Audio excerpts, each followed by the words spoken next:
Good morning, everyone. We're continuing here in the words of the CHOFETZ, going through the lavin, the negative prohibitions that we have surrounding the Isser, the terrible avera of Lashon Hara.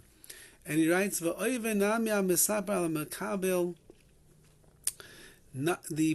also transgressing this prohibition, the one who's speaking the Lashon Hara, or HaMakabel, the one that is hearing and receiving and accepting the words of Lashon Hara. Beloved, there's a prohibition in the Aseres HaDibros, in the 10 Commandments. This is one of the big 10, says the CHOFETZ. The Laisisa Shema Shav, do not accept a false report. What's a false report? Lashon Hara. If somebody is saying Lashon Hara, somebody is accepting Lashon Hara, you're transgressing one of the big 10. It says not to accept. That means over here, not only are you over, not only do you transgress if you say the words of Lashon Hara, you transgress if you hear the words of Lashon Hara.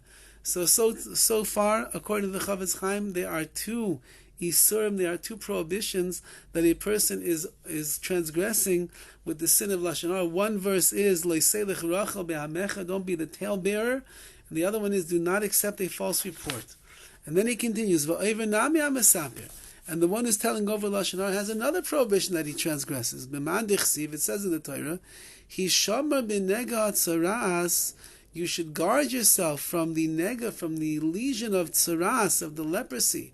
Lishmor ma'od v'lasais, guard yourself very much, v'lasais, and be careful. Do what you're supposed to do. U'persha v'sifra, the Sifri writes, the fact that the Torah says, be very careful, guard yourself very much when it comes to making sure that you don't get Tzaras, which is the punishment that comes upon a person who speaks Lashon Hara. Hakavana, the intention is, shelo lishkoyach, do not forget, milizaher milashon hara, to be very careful, on guard from speaking Lashon Hara. In order that Tzaras will not come upon you, because of the tale-bearing and the gossip that you have shared with others from your mouth. Says the CHOFETZ, another prohibition. And the Torah is telling you, be careful, very careful, to make sure that you guard your mouth from speaking Lashon Hara, lest you get caught by the Ribbono Shel Olam and you are going to receive the punishment of Tzaras, of, we'll call it leprosy in English, is not really what it is, but we'll call it the leprosy that comes upon a person who speaks the words of Lashon Hara. So how careful a person has to be every time we open our mouth. Already at this point, there are 3 prohibitions that a person will transgress if they say even one word of Lashon Hara. To be continued, the CHOFETZ has more psukim, more inyanim, more ideas for us to go through, and Be'ez Hashem, we'll continue with that tomorrow. Have a wonderful day.